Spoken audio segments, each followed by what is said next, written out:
আসসালামু আলাইকুম রহমতুল্লাহি ওবরাকাতু। স্বাগতম দিনিয়ান পাবলিকেশনের বিশেষ আয়োজন সৃজনের 7 দিন লেখক কর্মশালা 2025। আজ প্রথম দিনের প্রথম ক্লাস, লেখালেখির জন্য কি দরকার। প্রিয় শ্রোতা, লেখালেখি শুধু কাগজের কলম চালানোর নাম নয়। একজন লেখক হতে হলে 3টি জিনিস খুব দরকার। 1. মানসিক প্রস্তুতি, 2. পড়ার অভ্যাস, 3. লেখার অভ্যাস। এবার কথা হলো মানসিক প্রস্তুতিটা কিভাবে নেবেন আপনারা।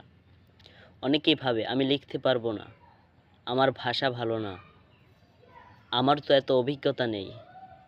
কিন্তু সত্য হলো, লেখক হতে হলে সাহসী হতে হবে, নিজেকে বিশ্বাস করতে হবে। আমি লেখক হতে পারবো, আমি লিখতে পারবো। লেখালেখি শুরু করার জন্য নিজেকে বিশ্বাস করার মাধ্যমে বিশ্বাস করা দরকার।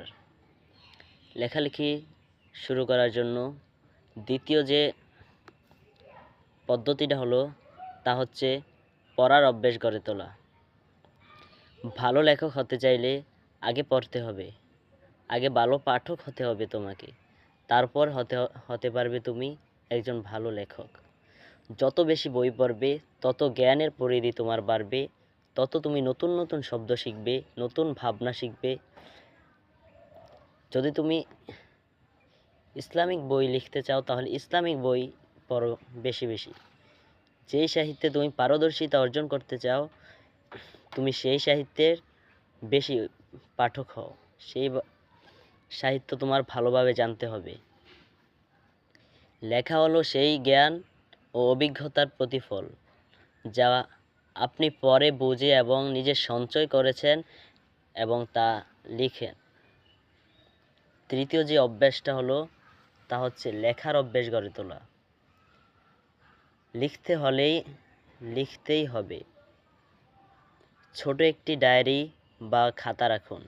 প্রতিদিন অন্তত 10-15 মিনিট লিখুন।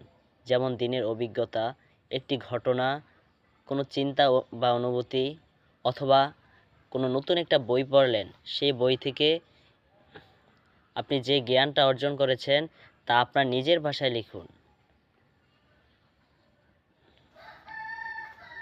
তা নিজের ভাষায় প্রথমে হয়তো গোছানো হবে না, কিন্তু ধীরে ধীরে ভাষা সাবলীল হয়ে যাবে, সাবলীল ভাষা হয়ে যাবে। প্রতিদিন 1 পৃষ্ঠা লিখুন। কমপক্ষে প্রতিদিন 1 পৃষ্ঠা লিখলে আস্তে আস্তে আপনার লেখা সুন্দর হবে। আপনার লেখাগুলো আপনার প্রিয়জন, আপনার বন্ধুবান্ধবকে পড়তে দিন, পরে আপনাকে রিভিউ দিতে বলুন। আপনার লেখাগুলো আপনিই পড়ুন। বই পড়া থেকে 2-3টি গুরুত্বপূর্ণ লাইন রেখে রাখুন। মোবাইলের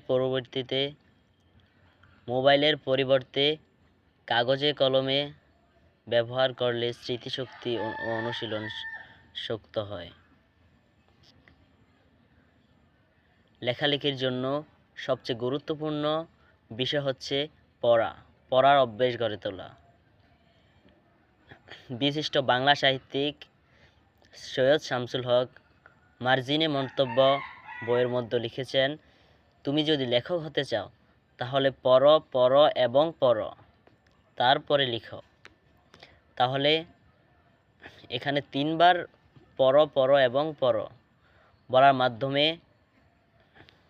পড়ার গুরুত্বটা অধিবেশন করা হয়েছে, পড়ার গুরুত্ববোধ বোঝানো হয়েছে। যদি কোনো কিছু লিখতে হয় তাহলে আগে তার বিষয়ে পড়তে হবে, গভীর জ্ঞান অর্জন করতে হবে। কোনো একজন বাংলা সাহিত্যিক বলেছেন, যদি তুমি লিখতে চাও তাহলে তোমার পড়তে হবে। যদি তুমি 100 পৃষ্ঠা পড়ো তাহলে তুমি ভালোভাবে 1 পৃষ্ঠা লিখতে পারবে। অতএব পড়ার গুরুত্ব লেখার ক্ষেত্রে অপরিসীম। তাহলে লেখালেখির জন্য দরকার মানসিক প্রস্তুতি, পড়ার অভ্যেস আর লেখার অভ্যেস। আজ থেকেই শুরু করুন আপনার লেখালেখির কারণ হাজার মাইলের যাত্রা শুরু হয় একটি মাত্র পদক্ষেপ দ্বারা। আস্তে আস্তে সামনে চলা যায়। ইনশাল্লাহ আগামীকাল দ্বিতীয় দিনে আমরা শুনব একজন সফল লেখকের গল্প। সাথে থাকুন দিনিয়ান পাবলিকেশনের ফেসবুক পেজ ও ইউটিউব চ্যানেলে। আল্লাহ আমাদের কলমকে হক ও সত্যের পথে ব্যবহার করার তৌফিক দান করুন।